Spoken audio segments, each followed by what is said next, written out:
My heart is in.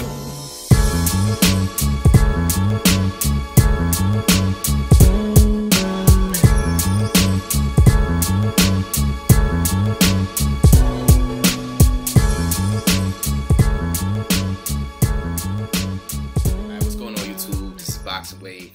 Your boy James Kirkland got hit by a bus last night, man. Whew. I'm surprised he was able to even get up and do a post-fight video. That was crazy. That knockout was definitely knockout of the year, without a doubt, no debate. And at least the best knockout I've seen this year. Probably the best knockout I could remember in quite some time. All right. Devastating third round knockout. Kirkland was just a bad matchup for Canelo, man. All right, you seen the prediction video, man. Canelo by KO. It was no other way. It was no other way. Only thing that was in question was Canelo's stamina, his conditioning. If it goes past a certain amount of rounds, would Kirkland come back? I thought Kirkland lost the fight regardless. It was going to be in the end, the beginning. It doesn't matter to me. Canelo he has trouble against real technical fighters. He had some trouble against Austin Trout. I think he's improved since that fight. He obviously got outclassed by Floyd Mayweather, and then he won against Lara. I thought Lara won the fight, but they gave Canelo the decision. All right. Kirkland, his style, bad matchup for him. Okay, first of all, he's chinny. He always goes down in the first round. Okay, and the thing is, Canelo just hits much harder. Kirkland's gonna stand right in front of his face. That's his style. He's just gonna keep coming forward. And you know what? Not for nothing, because everybody's talking about Ann Wolfe and his training. I thought Ann Wolfe being in his corner, but it made no difference. Okay, because Kirkland came out fighting the same way that he always fights. Okay, and he got knocked out. He paid for it. Canelo got power. He got combinations. He's good. He's not as good as a boxer as a Lara or a Floyd Mayweather, but the dude got power, and he's a well-rounded fighter. Okay, he can box, he can brawl, he can do whatever. He's well-rounded. He's not great or elite in anything, but he's great all around. When you got a guy that's coming at him and has a little bit of a chin problem, Angulo, one thing I can say about him, I thought Angulo was going to be a tougher fight. But Angulo hasn't looked the same since he lost to Lara. But at the same time, his chin was still up to par. He was getting hit by bombs from Canelo, but he was still coming at Canelo. He's still coming forward. Whereas James Kirkland, he can't take that kind of punishment, and this is why he got knocked out, all right? But Kirkland did his day. Kirkland fought the same way he's supposed to fight. Okay, he was coming forward. He got up in Canelo's face early, smothered him, put him back on the ropes. He was winning the first half of the fight. The first half of the first round, he won a half of every round, in my opinion. I think the second round, Canelo started off quick, and then he slowed down, took a break. And that's when Kirkland started coming back at him. Kirkland was landing some good shots, but he wasn't landing bombs. Canelo, every time he landed, you heard it, you felt it, whether it was to the body, whether it was up top. Canelo was just outboxing him, and he was hitting him with harder shots. Kirkland was just being active, just staying in his face, throwing punches, but he wasn't landing bombs, okay? He was landing that straight left hand a lot, right through the pipe on Canelo, but it wasn't having no effect on him, and as far as Canelo, we already know he fights in spurts. And I was saying this on Twitter. I really believe that Canelo's conditioning got better because he fights in spurts. He knows how to pace himself a lot better than what he did against Austin Trout in that fight and some of the fights before that. Okay, he knows how to pace himself a little bit better now. Sometimes he takes half a round off, okay, which is smart. I think every fighter that has experience does that, okay?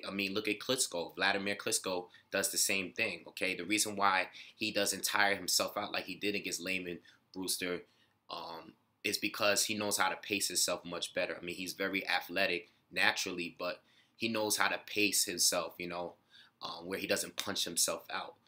Whereas Canelo's starting to do that, all right? So Canelo looked great. He did what he had to do.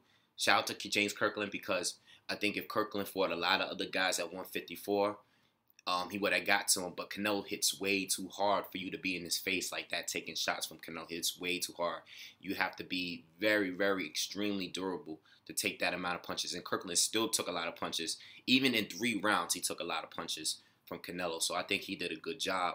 And you know what? I don't think his career is over. I don't know if he's going to go back to Ann Wolf or not. But honestly, I'm not disappointed by his performance at all. I mean, he got knocked out, but he was giving Canelo some work, you know, in between those rounds. He was doing some work. So, I mean, I expected it. What I saw is what I expected, you know, regardless if Aaron Wolf was in the ring. Let's not act like James Kirkland didn't have problems against Carlos Molina when he was losing every round. Aaron Wolf was in his corner then, and he lost every round until Molina got disqualified, all right? Got knocked down and then got disqualified.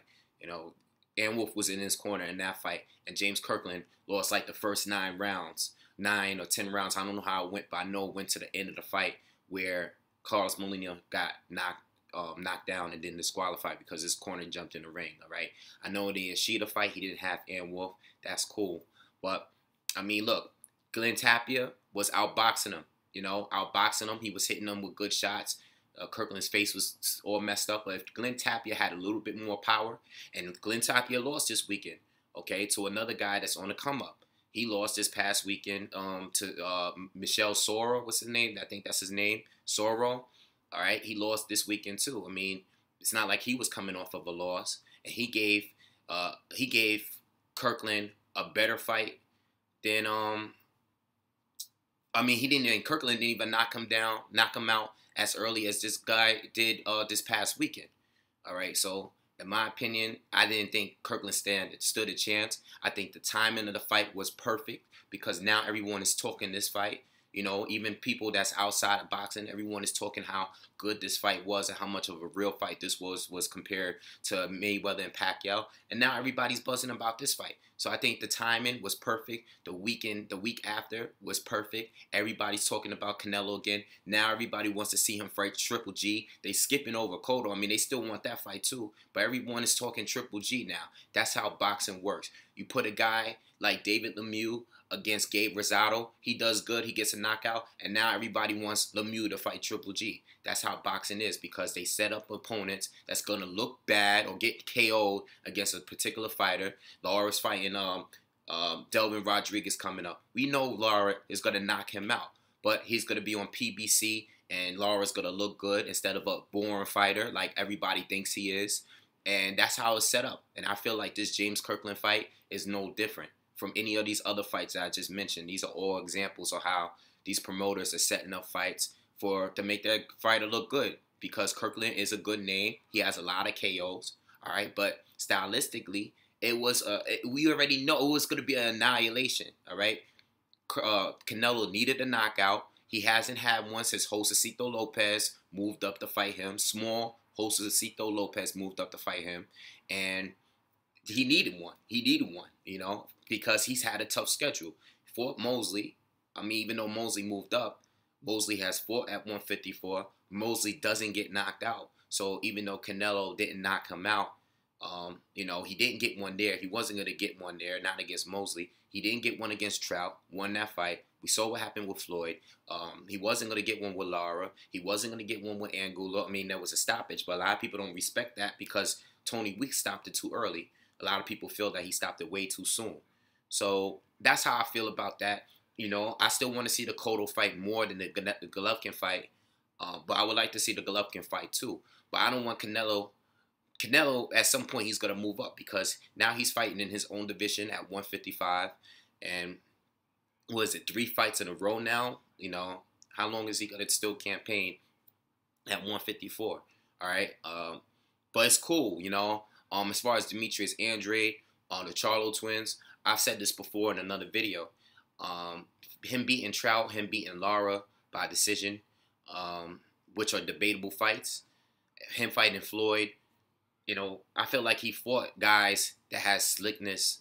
I don't think the Charlos or Andrade is going to beat, even if one of them wins or is getting the edge somewhat and it goes to decision, I don't think either one of them can really beat Canelo decisively to get a decision over him. Not Andre, neither one of the Charlo twins, because Andre, I think, has a good shot of being Canelo, but can he do it good enough to get the decision by the judges? I don't think so, all right? I don't think so. Canelo's a star. He's a pay-per-view guy.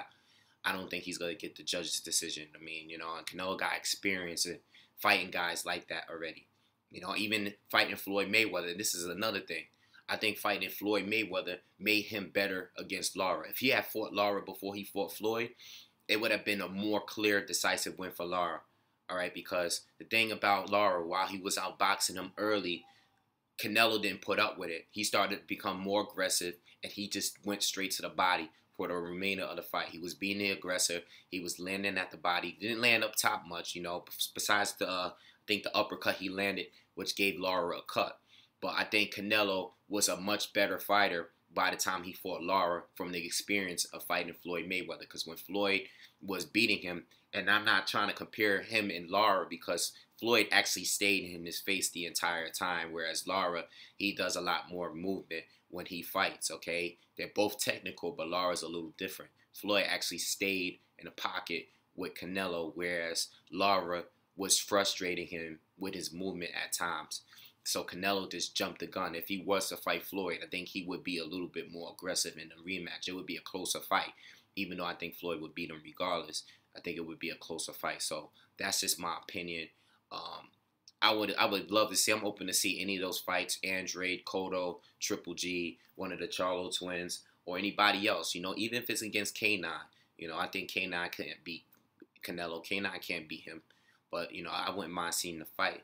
You know, any championship fight, and then Floyd's about to vacate the titles, so that would be cool. At least we could get some more champs in the junior middleweight division. All right, so I'm cool with whatever. Canelo got plenty of options, but how long is he gonna sit here and keep fighting at 155? I guess as long as it takes, because Danny Garcia is doing it. You know, Chavez Jr. All these fighters are just fighting only at catch weights. They're not even fighting at the true weight anymore. So I'm trying to think if there's anything else that I wanted to mention in this fight. I mean, this video about Canelo. I like Canelo. You know, I like him. So, you know, I made a video before about how good of a middleweight I think he'd be. You don't have to worry about getting down in weight. It's just that I don't think his power is going to be that as effective. But I still think he could clear out most of the fighters in the division. Most of them, not all of them, but most. Can't really think of anything else to bring up. But good fight. You know, got everybody talking about boxing, and I love it. You know, because a lot of people sit here saying, this fight is going to kill Mayweather, Pacquiao's going to kill boxing. Now everybody's talking on it. I've seen this highlights from this fight on videos, on websites that had nothing to do with boxing. Okay, so, and maybe we can even get the Lara rematch. You know, I don't know. I'm open for anything, but I don't know. I just don't want Canelo to just stay at 155, right? He seems like that half a pound or that pound coming at 154.5 is just too much for him. If it's that hard, just go up to 160, you know. Just fight at your natural weight, or, you know, the weight class to be easier. I think these fighters just stick at doing that instead of trying to drain themselves so much. I think they'll be much more effective, especially with the conditioning. If Canelo at least tries one fight up at that weight, he should at least try. Fight Daniel Gill. Everybody seems to want to fight him. Fight Daniel Gill at 160, you know. So that's it. Can't think of anything else. If anything else come up, I'll just make another video. But that's how I feel in the fight. And peace.